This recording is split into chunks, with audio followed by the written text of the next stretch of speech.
And we're all set. It's Tuesday, which means it is Triumph Tuesday.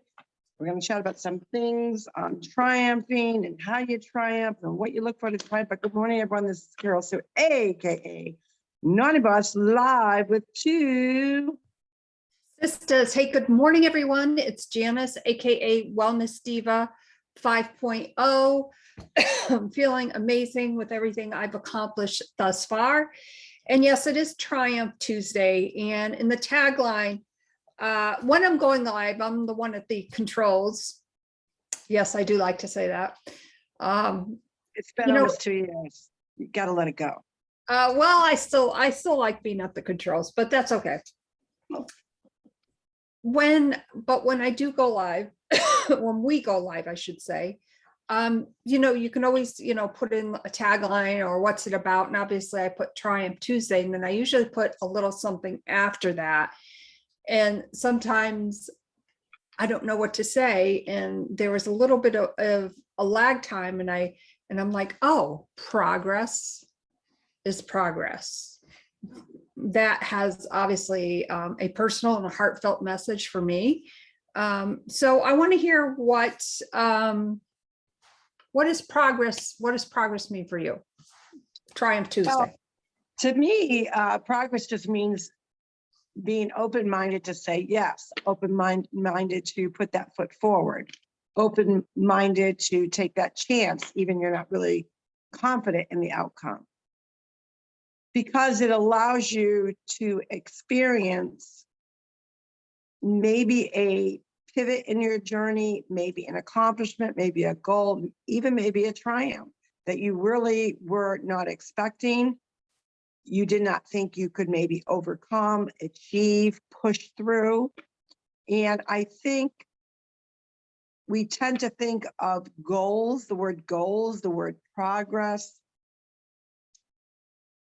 in this monumental achievement that we have to see it through on that moment or that first try or that first day, even that first hour. And I think the words progress in goals sometimes seems so unattainable. So that is why we really stress on Triumph Tuesday that triumphs, they could be big. So we're not discounting and we're not canceling out those that have been working for years to achieve it. It was a big monumental goal. That's part of also Triumph Tuesday, because you had a lot of triumphs within that time frame, within that journey to get to that ultimate big prize, big goal. But many of us get stuck. Many of us stumble. Many of us get distracted. Many of us don't think we're worthy. Many of us don't put the effort in any given moment. And when you triumph over the small things, you realize little by little, those small things add up to that bigger, monumental, big goal, big achievement. So that is why we embrace Triumph Tuesday with any little thing. We even give the example of someone that struggles, maybe has an autoimmune issue, and they can't get out of bed. And today was the day that they did get out of bed.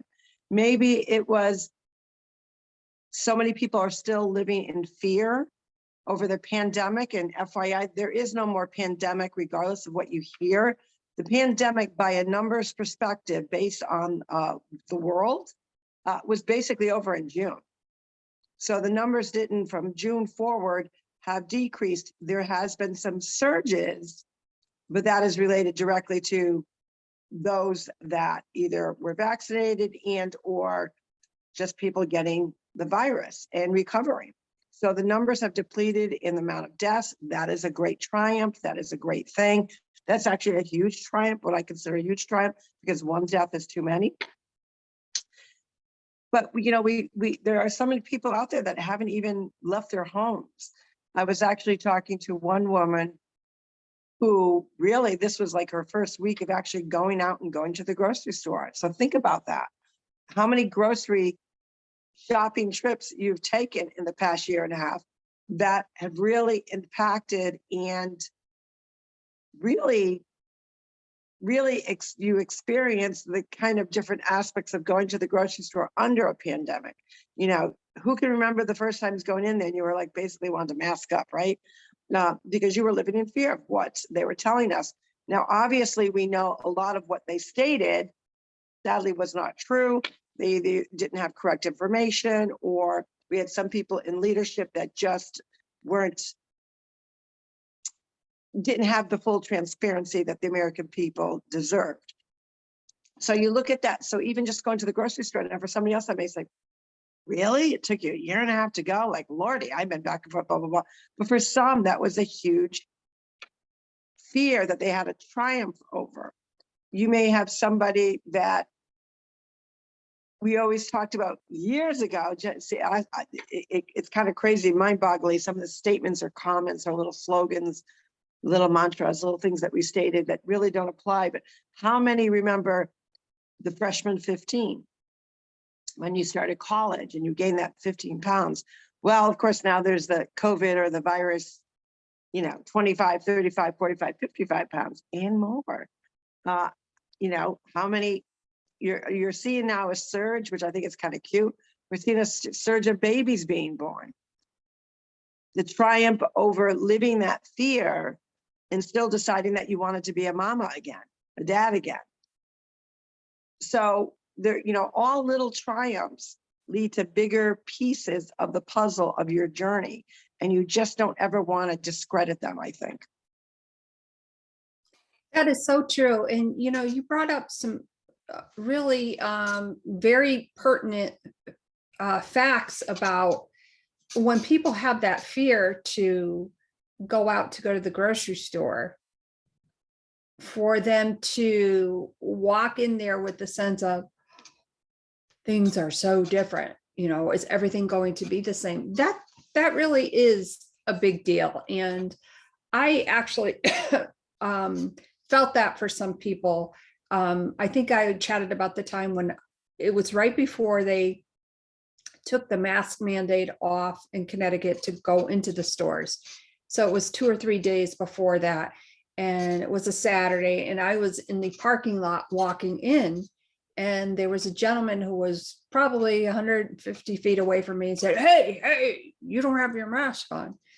And I thought about that for a moment when you were chatting about that. Now, that was somebody who obviously was elderly, so they have a lot more to be concerned about, right?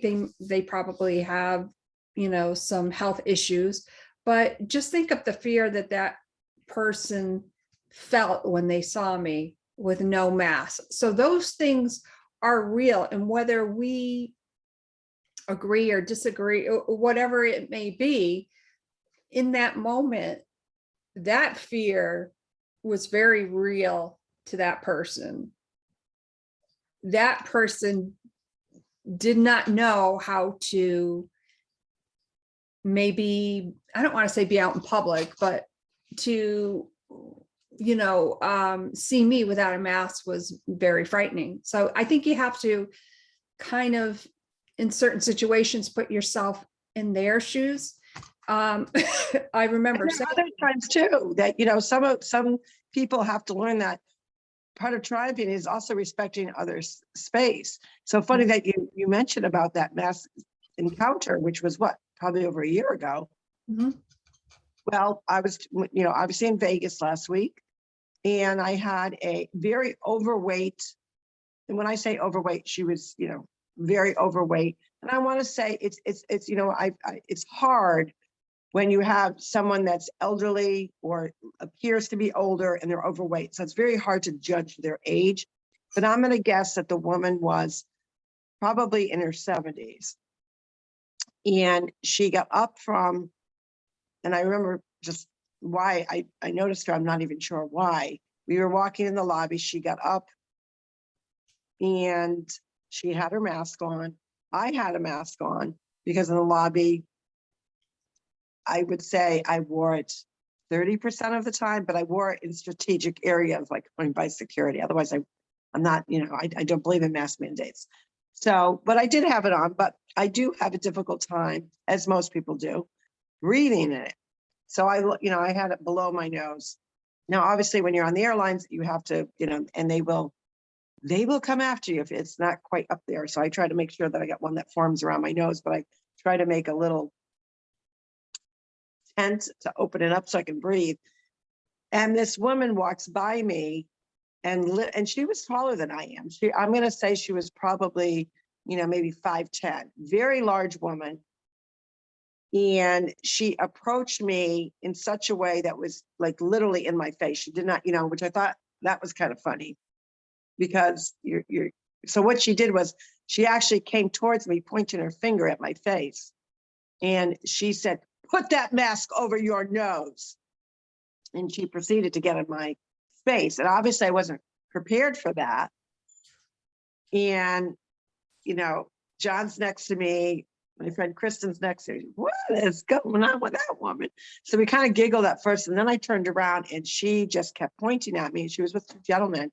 And I finally said, very respectfully, but I did say, "Look in the mirror.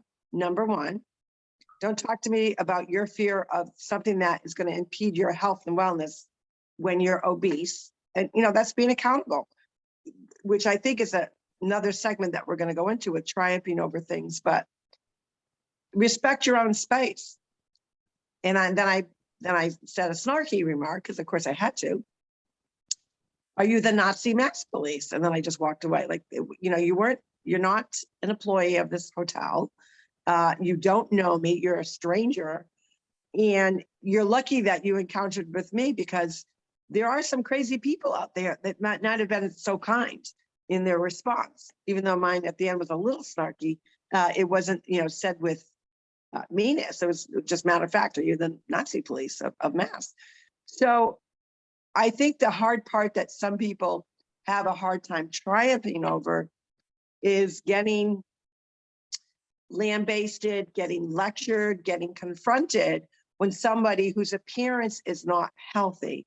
And when you know that our own world is not addressing some very serious health causes of that impede other health issues in your life, and that is obesity.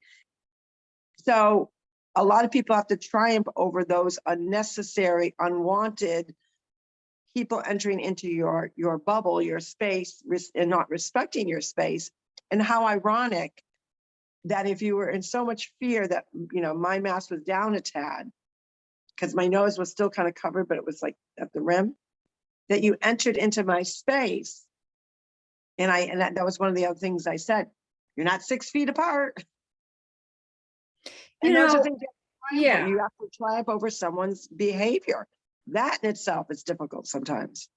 Yes, because, think of the person, like in your case, that person coming towards you, that was totally unexpected. And, reminds me last week, as a matter of fact, when I went to see Ryan and walking into the emergency room there, and there were some people with masks and some without, but I mean, it was so crowded, and it was like a can of sardines. And then being told that I was not going to be able to, initially see my son. And I'm like, what? And the security guy was not wearing a mask. And, just you saw, I guess what I'm trying to say is I observed all these people in this packed room, like pointing and this and that. And I just felt like, my gosh, have we come to the point where we don't respect people's spaces? People definitely were not the 6 feet apart. And while I realized that it was an emergency room where I was, I think that behavior issues, in other words, that person who came toward you, what I have a problem with stuff like that is obviously she was in your space, totally uncalled for. But it's when your fear overrides, or you want it to override what my beliefs are, how I feel I should protect myself. That's where I have a problem. And I am also thinking of a particular incident where, and I'm not going to name names, of course, some people that I know were walking into a store and somebody they knew was walking out, and the person was like, "Hey, how you doing?" And before she can even get the "Hey, how you doing?" "Are you vaccinated?" Oh, You know what? If this Jabba, person, Jabba, do this. if that person did that to me, and I think you had come up with this, or somebody that you knew had said this, "Where's your colonoscopy card? Did you I get your did. colonoscopy?" Yeah, okay, it was you. All right. Come on, people. Like, really? Like, you're out in public. You obviously were in this store. You were coming out of like I think it was like a Office Depot or one of those kind of stores. You're in the grocery store. You don't have gloves on. Obviously you're wearing a mask, so kudos to you. If that's what you want to do, I totally respect that. But let's be real, you're out in the fresh air. There's like nobody around you other than the people that I know that were going into the store. You were walking out and there was plenty of space in between you. I have a big issue with that. When, "Are you vaccinated?" And What was their response? well, the person Just gave a look. Yeah. gave a look and said, "You know that I'm not." "Well, then I can't, we have to." She just walked around and did her thing. Yeah, when you think about that, and first of all, how sad that is, that person's behavior. From my perspective, I don't care about the 6 feet. So even though she was in my face, I wasn't in fear of her. I just don't like somebody in my space. It has nothing to do with the virus. It's just a respectful thing that you're at I don't want to call it a safe zone, but a way to articulate and communicate in a respectful manner. When you have somebody, taking their body and their hand and their face and they're darting towards you, that's an aggressive move. That is not a peaceful, let's have a dialogue. So that's where I have the issue with somebody coming in your space, because they're usually coming in quite aggressively. In this day and age, sadly, we don't know what anyone's intentions are, especially someone that we don't know aggressively going towards you. And while I said she's lucky she chose me to be that way, there are some crazy people out there that you don't know whether they're carrying a weapon. You don't know what their psyche and or intentions of whatever is, or how they're going to perceive your aggressive move towards them. So that's why I say it's always nice to be respectful, of each other's space. And for me, it has nothing to do about the virus. I mean, obviously, if the person was coughing and hacking, even without the virus, I've always, if I notice somebody's got a cold or whatever, naturally, I mean, germs are passed. So you do try to kind of back up a little bit. But I think that's the piece of respecting the person. And even, again, if she felt the need because her fear kind of overtook her mouth and her head and her brain and her heart, there's a right way and a wrong way. But again, I probably could have said, "Oh, I didn't realize you were on the hotel payroll. You're on the hotel. Can you show me your ID for employment here?" Because sometimes you got to think a little quick on your feet when these altercations, and that's what that was. It's an altercation. It's not a pleasant experience, but you have to know how to be postured and don't walk away without saying anything. They need to be put in their place in a respectful manner, that what you did is not okay. You do not go up to a stranger in an aggressive manner and put your hand in their face and, have that stance of going forward like you're going to attack them. You just don't do that. Not in today's day and age. We are in an environment where we're very sensitive to not understanding. I mean, this is not the good old days of America where your neighbor, you know, that you didn't know came over and asked you for a cup of sugar, and that's how you kind of introduced yourselves. People are more leery now, and rightfully so, because sadly, the way our world is operating, there seems to be no recourse for people that are aggressive that way. You know, we've seen it in our own eyes over, you know, what's happened over the years with riots and looting and destroying and hurting people and even death. So the other thing that you can triumph over when someone talks about vaccination would be, and sadly, you know, it's such sad news when you hear that obviously there are already ramifications for the FDA's approval of 5 years old and older. I believe it was last week, and we were at pickleball, or my husband was at pickleball, John was at pickleball, and there was, you know, we have a virus COVID sign up there, which is obviously very much outdated. And a gentleman was reading it, and they got into this conversation, and he said, well, things are going to get better now that the 5-year-olds and up are going to be vaccinated.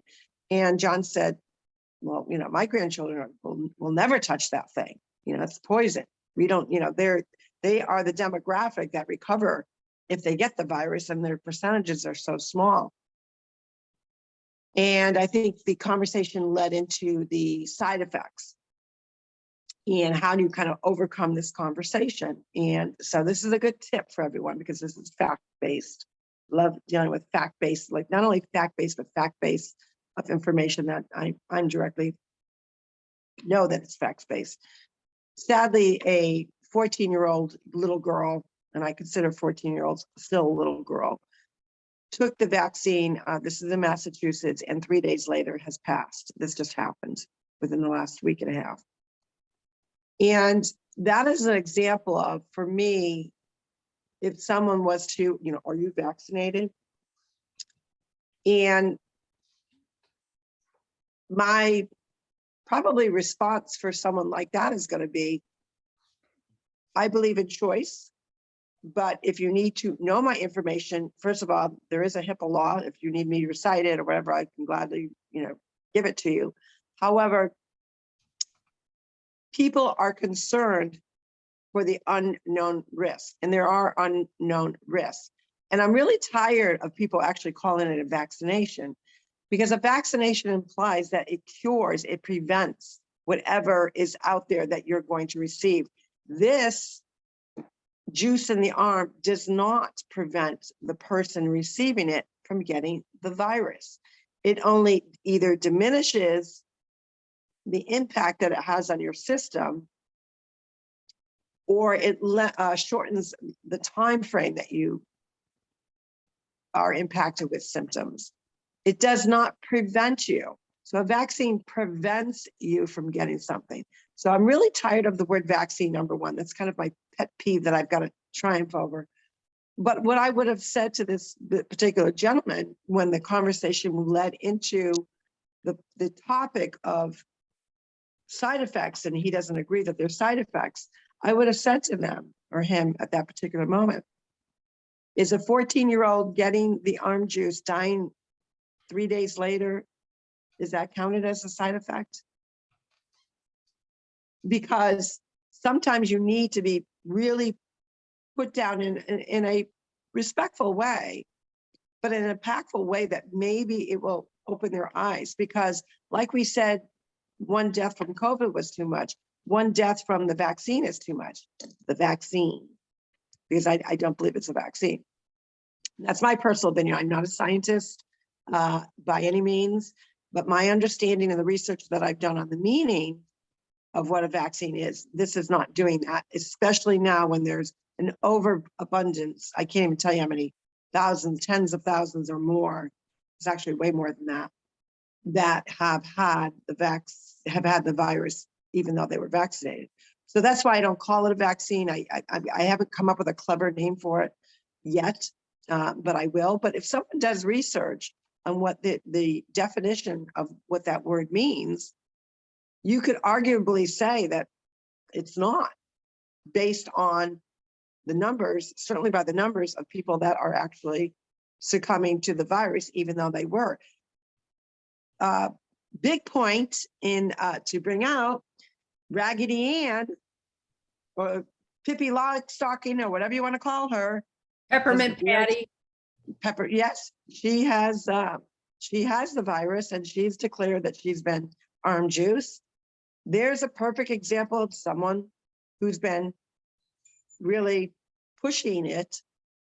So I would like to say, again, how's that? Whatever the concoction is, we don't know. The truth of the matter is we don't know the side effects. And for someone, again, it goes by choice. You try to educate. We do that. We triumph over that all the time, educating people on just opening up your mind to help you make that choice that is best for you. Sometimes the choice is not going to be what somebody likes, and you have to still respect that that's their choice. But I think the line is drawn. And for those that have decided that they're waiting it out to see more research, or they're just, there are people that are anti-vaxxers out there. There's a lot of people out there that are anti-American that live in America. There are, again, it goes to freedom of choice. And I think somehow the freedom of choice has been used against for a more communist type of feel for good for all. Our country is not based on what is good for all. Our country is based on freedom for all. Definitely freedom for all. And there's a lot that I could say about the arm juice, specifically the one that begins with the letter P, and specifically as relates to my son, Ryan Scott. I would say that I before was definitely pro-choice, and I still am as far as that goes. People do have to make the right decision, hopefully based on, a chat with their healthcare provider, whatever that may be. I'm obviously very sensitive to that. And although there's a lot I could say about it, I could probably certainly go off in a tangent, no doubt. But the bottom line is, I personally, and on a family level, not just me, my family has not only seen what my son has gone through, and that's been very heart-wrenching, but that extends out to family and friends of us, and also, I'm not going to lie, how it's affected me. So there's a lot I could say about it, but what I will say is, just please, if that is something that you're still considering, really have that conversation with your family, have that conversation with your healthcare provider, and make the choice based on what you feel is best with you, hopefully after you've had those conversations. And I, as far as Triumph Tuesday goes, I do want to share a little something that I triumphed over yesterday. We all have electronic calendars, right? I'm going to this calendar, that calendar, I've got my written. Well, I was finally able to figure out how to connect all my calendars within my Google Calendar. And it worked. Don't know how I did it. Can't even explain how I did it, but Then how to me then, what the hell? Well, I count on her for all the, she's the queen of apps, and that's one thing I will say that you triumph over, because you have the patience to get through that. I would be ready to throw the instrument away. I have little patience for that stuff, and that's not my wheelhouse. I could maybe do one app at a time, but frequently you often work on different systems, different apps all at once to kind of make them all juju together. And I commend you for that, because that's a gift. A lot of people just, for me, if I can get one app to work correctly, I'm triumphing over that, and I'm embracing that. And I'm almost positive I can remember how I did it, but I was like, oh, let me try this again. I'm like, wait a minute, if I did it this way, So I think the bottom line is I triumphed over it and I was like, yes. So now I have basically one electronic calendar. Yay. And that's that. So I'm very happy about that.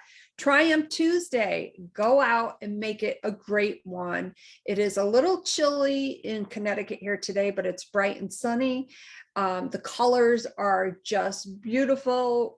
Taking it all in whenever I go outside. Take it in, breathe that fresh air. And on that note, my name is Janice, aka Wellness Diva 5.0, and I am with TwoSistas, and this is Carol Sue, aka Naughty Boss, about to get some movement in, which is always good to get up, get that blood going, get that heart pumping. And what are you going to triumph over today? Maybe it's making your bed. Maybe it's stumbling over that fear and just kind of taking that leap over and going to that grocery store. Maybe it's not wearing the mask. Maybe it's reaching out to that person that you've been at odds with and you were so afraid to contact them because you got into a little tiff, but you really do care and love about them. That's a triumph, because sometimes that could be a little nerve-wracking, but whatever it is, embrace it. And when you reach over that triumph, that you realize what a good feeling that was, you're going to thank yourself. And you're also it's going to give you the courage to triumph over other things. We wish you a great Triumph Tuesday. We will see you tomorrow. We have a guest tomorrow, Jan, right? Yes, we do. And we're excited. He's a new guest, and he submitted his application through our website. So if you're interested in being a guest, go to our website, www.TwoSistas.online. And that podcast is actually at 10 a.m. tomorrow. So we will be just a little late. We're excited to have him on. His name is Chris Templeton. And oh, the stories we tell from a male perspective. So we're really excited about that. Have a great day, everyone. And we'll see you tomorrow at 10 a.m. Bye-bye.